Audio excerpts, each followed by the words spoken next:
नमस्ते टासितेली।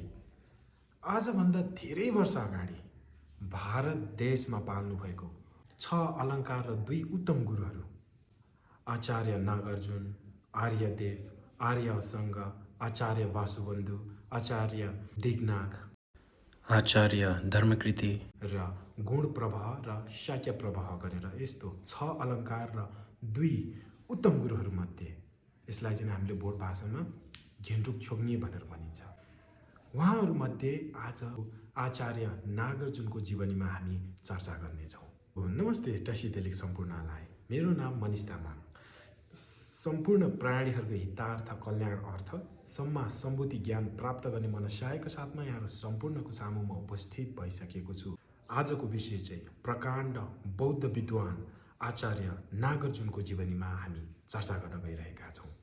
सुरुमा चाहिँ हामी उहाँ कहिले जन्मिनु भयो, कहाँ जन्मिनु भयो, उहाँले के कार्यहरू गर्नुभयो, कुन कुन कृतिहरू रच्नुभयो, त्यो हामी यो भिडियोको अन्तिममा भन्नेछौँ।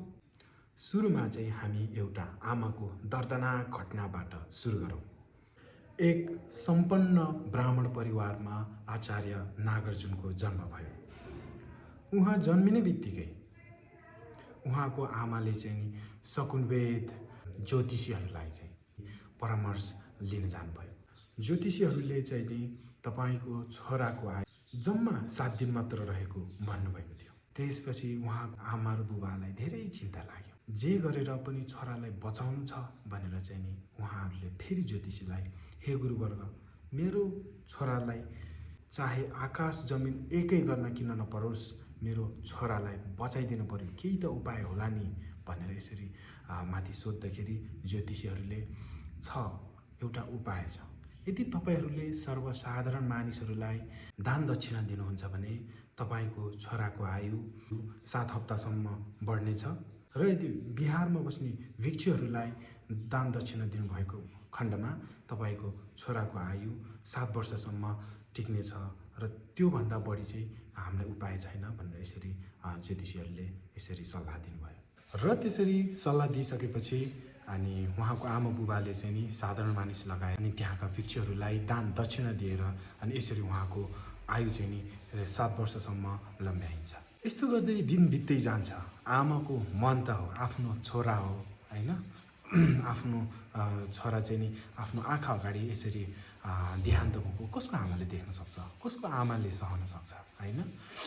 त्यसरी चाहिँ आमालाई त थाहा पाइसकेपछि छोराको अब देहान्त हुने बेला आइसक्यो भनेर थाहा पाइसकेपछि अनि उहाँले चाहिँ नि केही साथीहरूसँग चाहिँ नि उहाँलाई पठाएको भनेर यसरी पनि भनिन्छ भने कोहीले चाहिँ फेरि यही क्रममा चाहिँ नि आफ्नो आमा बुबालाई एकदम चिन्ता लाग्यो। अब यस्तो भन्छ कि ओहो, अब 7 वर्ष पुरा हुन लाग्यो।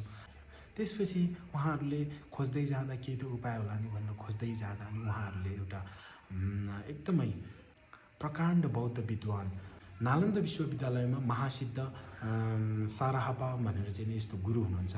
उहाँको दर्शन गर्न साथ जसको आयु छोटो छ, जसलाई चाहिँ यस्तो विभिन्न बाधा अडचनहरू आउँछ त्यो चाहिँ हटेर जान्छ भनेर चाहिँ यसरी सुनेको हुनाले उहाँहरू चाहिँ नि नालन्दा विश्वविद्यालयमा छोरा लिएर जान्छ भनेर चाहिँ यसरी भनिएको छ है। 2वटा उल्लेख छ।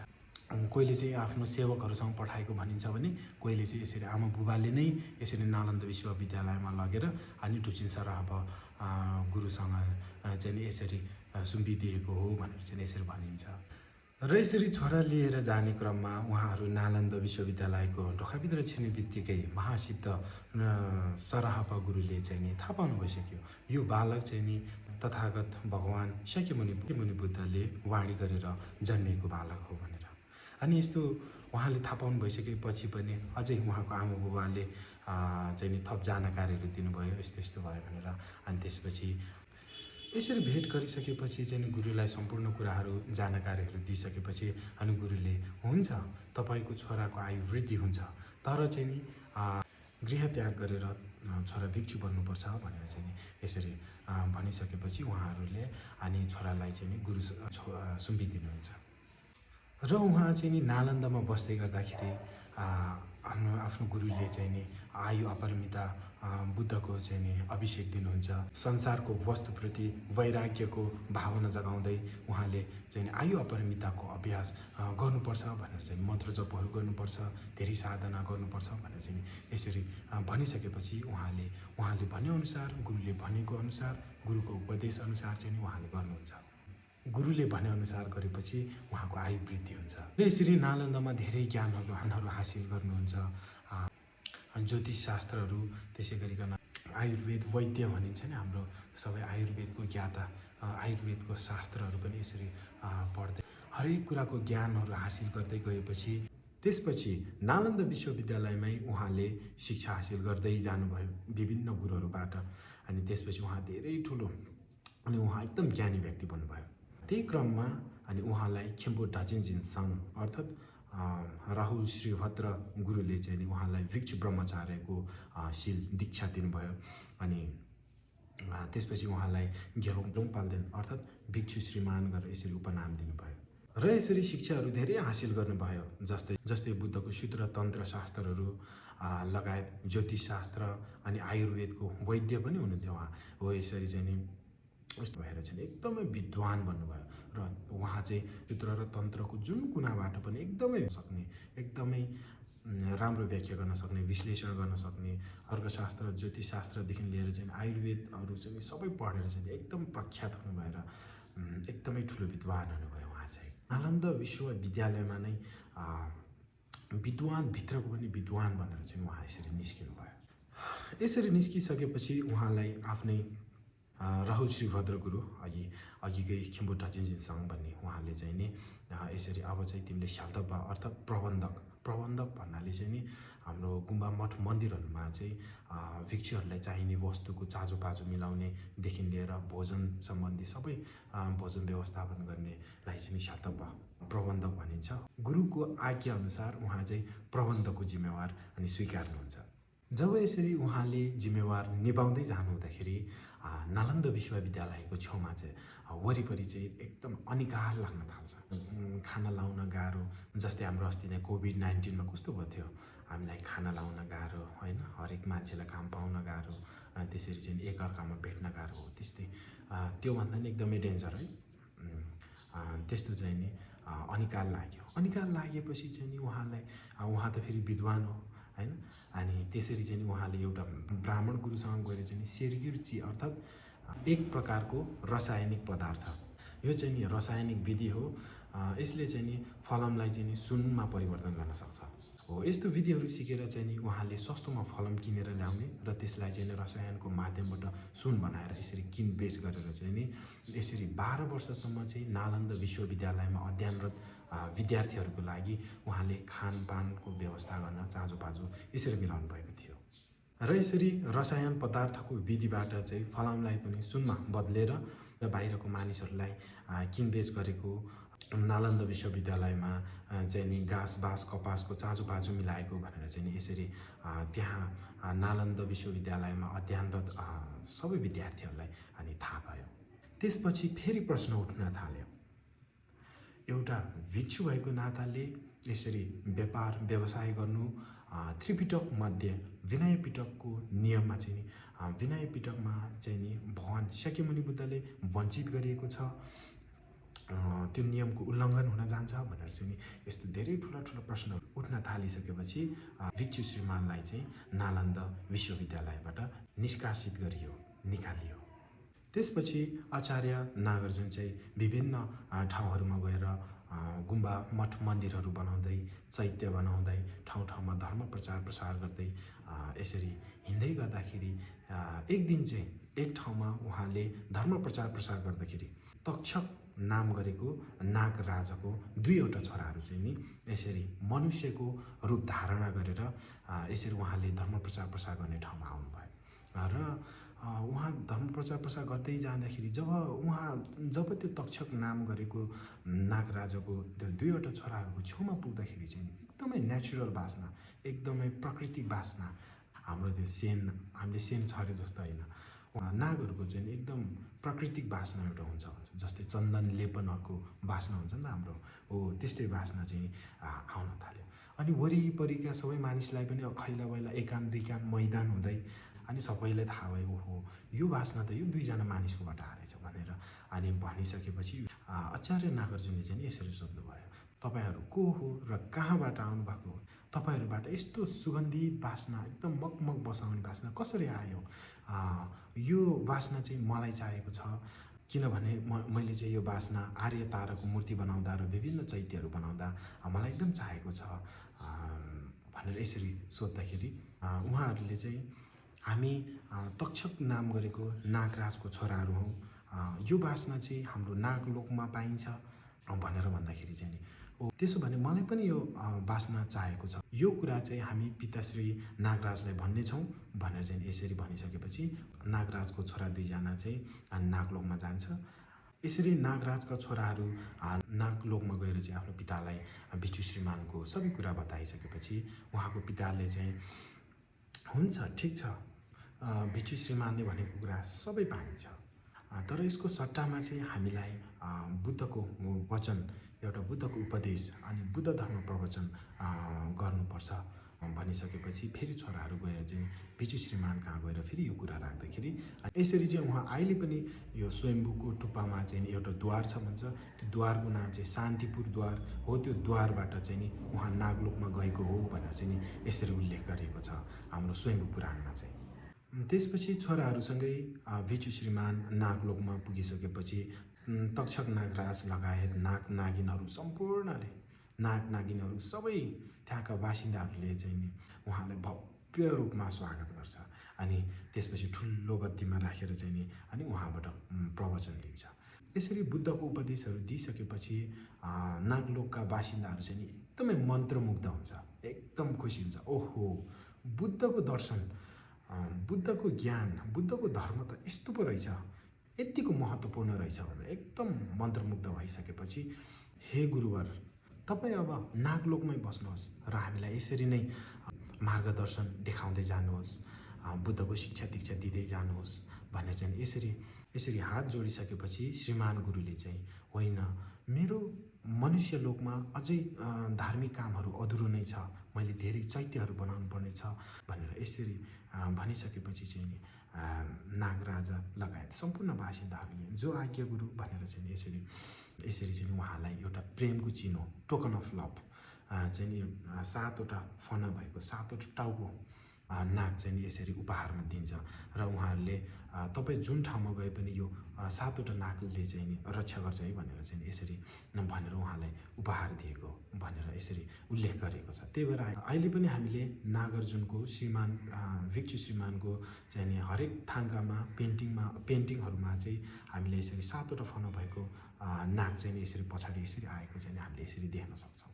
गुरु दक्षिणाको रूपमा चाहिँ परिनिर्वाण भइसकेपछि प्रज्ञा परमिता ग्रन्थहरू चाहिँ नि नागहरूले नागलोकमा लगेको थियो, गन्धर्वहरूले गन्धर्व लोकमा लगेको थियो भने देवी देवताहरूले देवलोकमा लगेको थियो र यसरी त्यो नागलोकमा लगेको प्रज्ञा परमिता ग्रन्थ युम बुम सेरगी फरुदु छिम्बा चाहिँ सतसहस्रिका प्रज्ञा परमिता ग्रन्थ चाहिँ यसरी नागराजा लगायत नागलोकका बासिन्दाहरूले चाहिँ आचार्य नागार्जुनलाई चाहिँ गुरु दक्षिणाको रूपमा यसरी चढाउनु भएको थियो भनेर भन्नुहुन्छ र यो चढाउँदै चाहिँ नि उहाँहरूले एकदमै चालाकी गरेर नागराजाहरूले चाहिँ नि तपाईँ जस्तो विद्वान गुरुले चाहिँ हामीलाई मार्गदर्शन गरिराख्नुपर्छ, फेरि पनि आउनुपर्छ भनेर चाहिँ त्यो प्रज्ञा परमिता ग्रन्थको चाहिँ लास्ट च्याप्टर चाहिँ यसरी निकालेर नागलोकमै राखिएको, किनभने यस्तो विद्वान त फेरि आउने सम्भव छैन भनेर चाहिँ अन्तिम च्याप्टर चाहिँ उहाँ नागलोकमै राखेर चाहिँ अनि प्रारम्भ र मध्यम च्याप्टर लगाएर सतसहस्रिका प्रज्ञा परमिता ग्रन्थ चाहिँ अनि नागलोकका बासिन्दाहरूले यसरी चढाउनु भएको थियो भनेर चाहिँ यसरी भनिन्छ। तर उहाँ यति विद्वान हुनुहुन्थ्यो कि प्रारम्भमा लेखिएको कुराहरूले चाहिँ मध्यम र अन्तमा के छ सबै थाहा हुने यस्तो विद्वान हुनुहुन्थ्यो उहाँ चाहिँ। त्यसपछि फेरि उहाँ मनुष्य लोकमै आउनुभयो र अधुरो रहेको धर्म कार्यहरू यसरी गर्दै जानुभयो, ठाउँमा चैत्य मन्दिरहरू बनाउँदै धर्म प्रचार प्रसार गर्दै यसरी जानुभयो र उहाँले त्यस बेलामा चाहिँ नि सप्त भारतकै गौतमी पुत्र राजासँग उहाँले मित लगाउनु भएको थियो। राजाको स्वभाव पनि एकदमै धर्मात्मा, एकदमै धर्ममा चासो राख्ने, एकदमै आध्यात्मिक राजा हुनुहुन्थ्यो उहाँ चाहिँ। त्यही क्रममा चाहिँ आचार्य नागार्जुन सँगसँगै गौतमीपुत्रले पनि यसरी आयु अपरिमित बुद्धको चाहिँ अभ्यास गरेर यसरी दुवैजनाले छुलेन भनिन्छ हाम्रो सम्पूर्ण भाषाबाट। त्यो चाहिँ कस्तो भन्दाखेरि एक प्रकारको आयुको सिद्धि हो।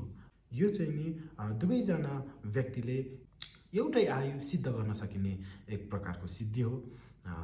जस्तो कि जबसम्म आचार्य नागार्जुनको परिनिर्वाण हुँदैन, देहान्त हुँदैन, तबसम्म चाहिँ नि राजा गौतमीपुत्रको पनि देहान्त हुँदैन। यसरी चाहिँ नि एउटै आयुको सिद्धि प्राप्त गर्नुभएको हुनाले यसरी चाहिँ नि एक प्रकारको अमर आयु सिद्धि प्राप्त गर्नुभएको भनेर चाहिँ यसरी उल्लेख गरेको छ। र त्यो बेला सप्तमहान गौतमीपुत्रको छोरा राजकुमार पनि हुनुहुन्थ्यो। बिस्तारै राजकुमार बढ्दै गयो, ठुलो हुँदै गएपछि अनि उहाँलाई चाहिँ नि गद्दीमा बसेर चाहिँ देश चलाउन एकदम सोखिन हुनुहुन्थ्यो उहाँ चाहिँ। त्यसो गर्दै जाँदाखेरि अब आफ्नो बुबाको मृत्यु नभएसम्म त उहाँले त्यो ठाउँ पाउँदैन। अनि त्यसरी चाहिँ उहाँ एकदम चिन्तित हुनुभयो र उहाँले आफ्नो माता आमालाई भन्नुभयो, लौ न आमा, म कहिले राजा बन्ने भनेर यसरी धेरै प्रश्न गरेर एकदम मर्याहत्य गर्नु भइसकेपछि अनि उहाँको आमाले भन्नुभयो, छोरा, अवश्य तिमी राजा नै बन्नेछौ। बुबा पछिको उत्तराधिकारी तिमी नै त हौ, कसले नै लान्छ र तिम्रो यो गद्दी भनेर चाहिँ म यत्रो ठुलो भइसक्यो, अझै पनि बाबाको एउटा लक्षण छैन, एउटा बिरामी हुने, एउटा केही देहान्त हुने केही लक्षणै छैन, मैले कसरी पाउँछु? अनि आमाले भन्नुहुन्छ, तिमीले राजगद्दी पाउनको लागि तिम्रो बुबाको मृत्यु हुनुपर्छ। तर त्यो तबसम्म सम्भव छैन जबसम्म आचार्य नागार्जुनको महापरिनिर्वाण अथवा मृत्यु हुँदैन भनेर चाहिँ यसरी भनिसक्दाखेरि अनि को हो त उहाँ आचार्य नागार्जुन भन्दाखेरि चाहिँ उहाँले अनि अघिकै प्रसङ्गबाट एउटा आचार्य नागार्जुन भन्ने मित्र छ, उहाँको जबसम्म देहान्त हुँदैन, परिनिर्वाण हुँदैन, देहान्त हुँदैन, तबसम्म तिम्रो बुबाको मृत्यु तबसम्म सम्भव छैन। त्यसैले आचार्य नागार्जुन एउटा बोधिसत्व हो।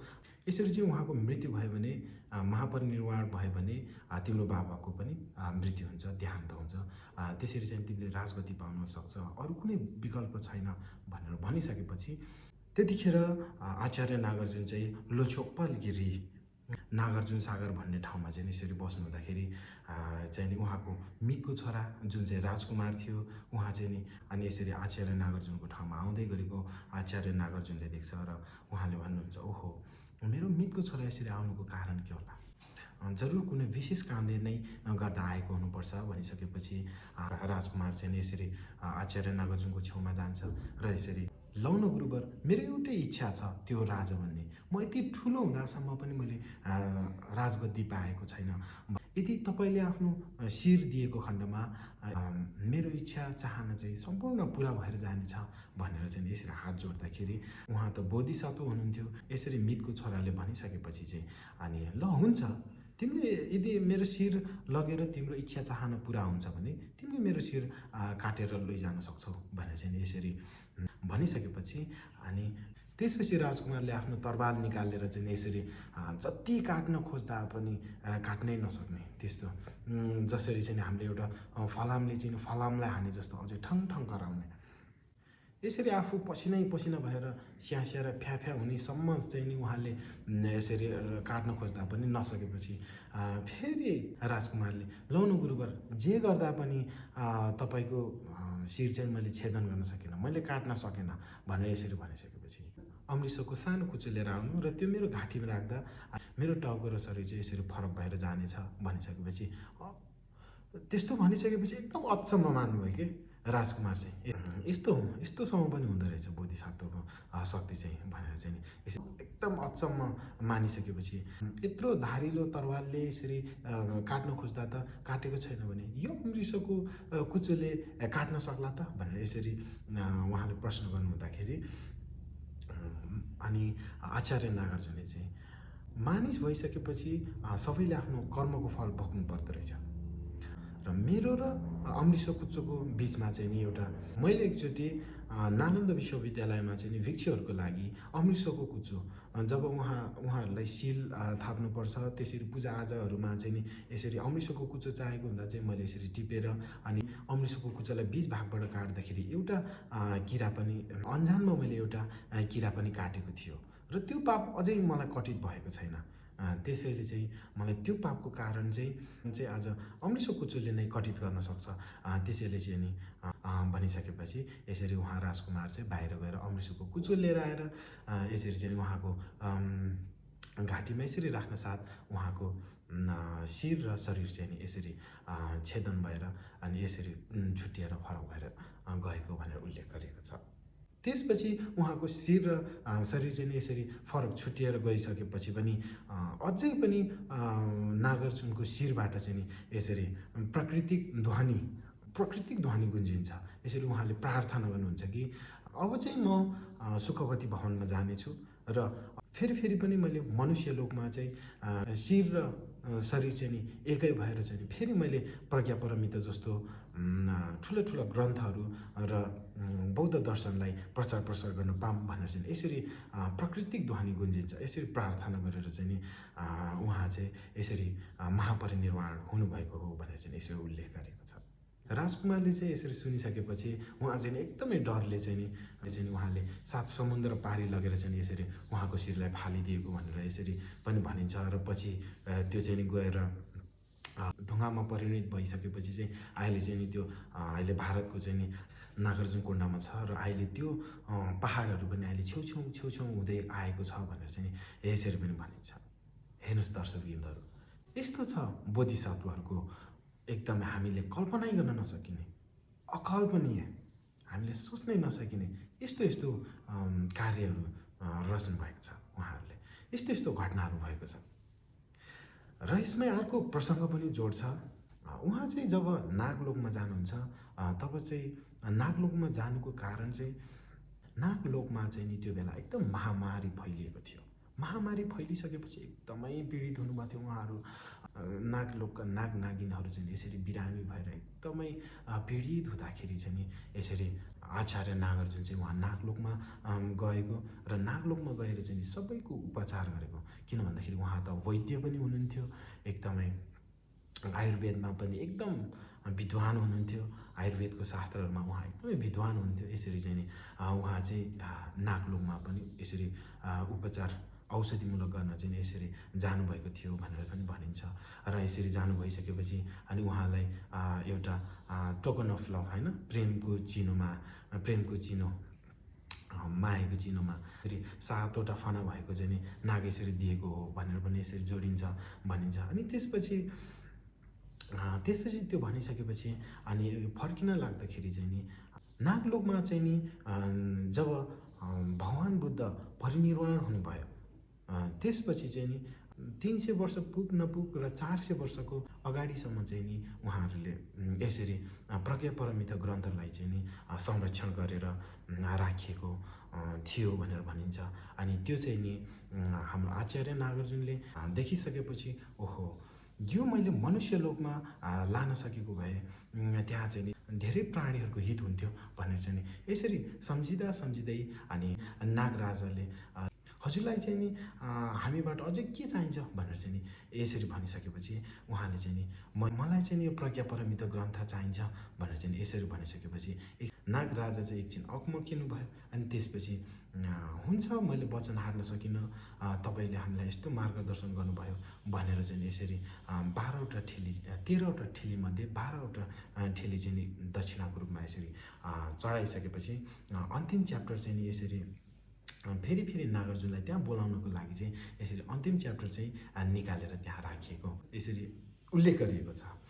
अहिले हाल त्यो नागलोकबाट ल्याएको प्रज्ञापरमिता चाहिँ अहिले ठमेलको छाया सेन्टरको ठ्याक्क अपोजिट साइडमा अहिले थौबहेल भन्ने विक्रमशिला बौद्ध विहार भनेर चाहिँ नि यसरी अहिले पनि छ। त्यहाँ चाहिँ 4वटा ठेली ग्रन्थ छ। त्यो चाहिँ के हो भन्दाखेरि य र ल व 4वटा ठेली ग्रन्थ छ। अहिले हामीले प्रत्यक्ष रूपमा त्यसलाई दर्शन गर्न सक्नुहुन्छ र त्यो दर्शन गरेको पुण्यले चाहिँ तीन दुर्गतिको द्वारहरू पनि बन्द हुन्छ भनेर यसरी भनेको छ। गङ्गा नदीमा चाहिँ नि जति बालुवाको थुप्रोहरू छ त्यो एक एक कण गरेर गन्न सक्ला, तर यो प्रज्ञा परमित वाचन गरेको जस्तै जल पुष्प धूप दीप नैवेद्य गन्ध अक्षता चन्दन लेपनहरू यसरी चढाएर चाहिँ नि त्यसको पुण्यको फल चाहिँ कसैले गर्न सक्दैन भनेर भनेको छ। त्यस्तै गरिकन जब मनुष्यहरूले चाहिँ नि त्यो प्रज्ञा परमितको वाचन गर्छ, त्यसको ध्वनिले पनि पुण्यको कुरा परै जाओस्। देव नाग यक्ष गन्धर्व गरुड असुर सम्पूर्णले चाहिँ यसरी सुनेको भरमा मात्रै पनि पापहरू कटित भएर यसको पुण्यको फल चाहिँ नि कसैले पनि गर्न सक्दैन। धेरै ठुलो पुण्यको फल पाइन्छ भनेर यसरी भनेको छ। र त्यसरी मनुष्य लोकमा आइसकेपछि त्यसपछि आचार्य नागार्जुन चाहिँ अहिले नागार्जुन डाँडाको बिचमा चाहिँ यसरी आफू ध्यान गर्दा गर्दै अनि यसरी रेम्बो बडी भनिन्छ नि इन्द्रिय शरीर जुन चाहिँ एकछिन छ तर एकछिन आफूले ध्यान तपस्या गर्दा गर्दा त्यहीमै विलिन भएर जाने, अनि यस्तो गरेर चाहिँ उहाँ यसरी महापरिनिर्वाण हुनुभएको हो भनेर पनि यसरी भनिन्छ। हेर्नुहोस् दर्शकवृन्दहरू, अब हामी अन्तिममा आइसकेका छौँ। अब भने उहाँ कहिले जन्मिनु भयो, कुन ठाउँमा जन्मिनु भयो, कति सेन्चुरीमा पाल्नु भएको र उहाँले गर्नुभएको मेन कार्यहरू कृतिहरू चाहिँ के छ। उहाँ चाहिँ लोछो बेतेयुल भन्नाले बेता भन्नाले चाहिँ हाम्रो इन्डियाको वैदर्भ भन्ने ठाउँमा चाहिँ उहाँको जन्म भएको हो। त्यसलाई चाहिँ अहिले सम्बुटा लिपिमा लोछो बेतेयुल्दुनी भनेर यसरी बेता भन्नाले चाहिँ नि केराघारी, धेरै केराघारी भएको ठाउँमा चाहिँ नि जन्मिन्छ भनेर वैदर्भ भन्ने ठाउँमा जन्मेको। अहिले चाहिँ त्यो ठ्याक्क अहिले चाहिँ नि भारतको महाराष्ट्र र आन्ध्र प्रदेशको बिचमा त्यो वैदर्भ भन्ने गाउँ पर्छ भनेर यसरी भनिएको छ। उहाँ चाहिँ कति सेन्चुरीमा पाल्नु भएको हो भन्दाखेरि 1 सेन्चुरीको अन्तिममा र 2 सेन्चुरीको चाहिँ अगाडि यतिको यो बिचमा चाहिँ पाल्नु भएको भनेर यसरी उल्लेख गरेको छ। भने उहाँले रच्नु भएको कृतिहरू चाहिँ के हो भने रिक्छोक्ङामढुक भनेर चाहिँ यसरी भनेको छ, जुन चाहिँ 5 माध्यमिक युक्ति भनेर उमा चावसेर मूल माध्यमक जोदोक विग्र व्यावर्तनी तोन्ये धुन्चुपा शून्यता सप्तती रिक्पा ढुक्चुपा युक्ति षष्टिका शिवनम्दा वैदल्य प्रकरण रिन्चेन्ठेवा भनेर चाहिँ यसरी 6वटा कृतिहरू चाहिँ उहाँको एकदम फेमस प्रसिद्ध कृतिहरू चाहिँ यस प्रकारको छ। बुद्धको शास्त्र तेङ्ग्युरहरूमा पनि उहाँले 40-50वटा चाहिँ उहाँले व्याख्या गरेको छ भनेर चाहिँ यसरी उल्लेख पनि गरेको छ। र हेर्नुहोस् दर्शकवृन्दहरू, उहाँ चाहिँ त्यतिकै जन्मेको होइन। उहाँलाई भगवान बुद्ध परिनिर्वाण हुनु अगाडि नै उहाँलाई चाहिँ शाक्यमुनि भगवान बुद्धले नै वाणी गरेको एउटा महान विद्वान हो र उहाँलाई चाहिँ नि सेकेन्ड बुद्ध भनेर पनि भनिन्छ, किनभने उहाँ चाहिँ विश्वमै नभएको शून्यतावादको दर्शन पनि उहाँले लिएर आउनुभएको भनेर यसरी भनिन्छ। भने उहाँलाई चाहिँ शाक्यमुनि बुद्ध भगवानले कसरी वाणी गरेको छ भन्दाखेरि लङ्गर सिक्पेदो अर्थात् लङ्का अवतार सूत्र अनुसार लोछो बेते युल्दुनी गेलोङ पल्देन सेटपा देमिङलु सेपेपादे योदामे बेछोजिप देई थेक्बा जिग्देन्दु लम्मी तेज रप्सेने रब्द गवे सडुक्दै देवाजिन्दु तेटो हो भनेर भनेको छ। अर्थात् दक्षिण दिशाको वैदर्भ देशमा चाहिँ श्रीमान भिक्षुको रूपमा प्रख्यात नाग भनिने व्यक्ति अस्ति र नास्ति पक्षलाई अन्त गरी मेरो यानहरूमध्ये अनुत्तर महायान राम्रोसँग प्रकाशित गर्नेछन् र प्रमुदिता भन्नाले हाम्रो भोट भाषाबाट रब्द गाउँ भनिन्छ, एउटा भूमि हो। यो चाहिँ नि बोधिसत्वहरूको भूमि हो। प्रमुदिता भूमि प्राप्त गरी अन्तमा सुखवती जानेछन् भनेर यसरी शाक्यमुनि बुद्धले पनि वाणी गर्नुभएको थियो। यसरी चाहिँ अर्को चाहिँ झम्पलचाग्यु मञ्जुश्री मूल कल्प ग्रन्थमा चाहिँ कसरी वाणी गरेको छ भन्दाखेरि देशिन्सेपा देने लोनी सिक्या लोम्बाना गेलोन्लु से देपेजुङ तेम्बालानी तेजिङ फेन रब्दु कवे सतोपा लोनी डुक्या दाउदु छु रिक्बा मब्जे छेम्बोनी दानी छेम्बो देक्याङ डुक तेन्जो नाचु द्वेन्दानी ngोबो मेबे द्वेन्देरी कांजी लुदे बरवाना देवाजिन्दु केबरिक्यो देने थर्की साङ्गिनी नेपा खोना याङ्दा थोप भनेर चाहिँ यसरी भनेको छ। अर्थात् तथागत मेरो निर्वाण भइसकेको 4 वर्ष पछाडि चाहिँ भिक्षु नागार्जुन भनेर पुकारिने व्यक्तिको उदय हुनेछ। मेरो शिक्षालाई श्रद्धा भक्तिपूर्वक फाइदा पुर्याउनेछ र अरहतहरूको पहिलो चरण प्रमुदिता भूमि प्राप्त गरी 600 वर्षसम्म बाँच्नेछ र धेरै प्रकारका शास्त्रहरू रचना गर्दै जानेछ। विशेष गरी मैले दिएको शिक्षा मध्येमा माध्यमिका अथवा शून्यतावादको सिद्धान्तलाई जनमानसमा व्यापक रूपमा विस्तार गर्दै लैजानेछ र पछि गएर आफ्नो शरीर त्याग गरिसकेपछि सुखवती भुवनमा जानेछ र बुद्ध ज्ञान प्राप्त गर्नेछ भनेर चाहिँ यसरी भविष्यवाणी गर्नुभएको थियो। हेर्नुहोस् दर्शकवृन्दहरू, यस्तो छ प्रकाण्ड बौद्ध विद्वान आचार्य नागार्जुनको जीवनी। एउटा दर्दनाक आमाको घटनाबाट सुरु भएर उहाँ चाहिँ पछि गएर रिद्धि सिद्धि प्राप्त भएर चाहिँ महासिद्ध भएर अझ बुद्धत्व प्राप्त गर्नसम्ममा पनि प्रकाण्ड बौद्ध विद्वान भनेर चाहिँ नि यसरी नागार्जुन भनेर यसरी आचार्य नागार्जुन भनेर धेरै प्रसिद्ध यसरी भयो। यहाँहरूलाई कस्तो लाग्यो कृपया कमेन्ट गरिदिनु होला भन्दै आशा छ यहाँहरू सम्पूर्णलाई एकदमै जानकारीमूलक हुनेछ भन्दै फेरि यस्तै भिडियो लिएर आउने नै छु। अहिलेको लागि बिदा हुन चाहन्छु। हस्त नमस्ते टासिदेले।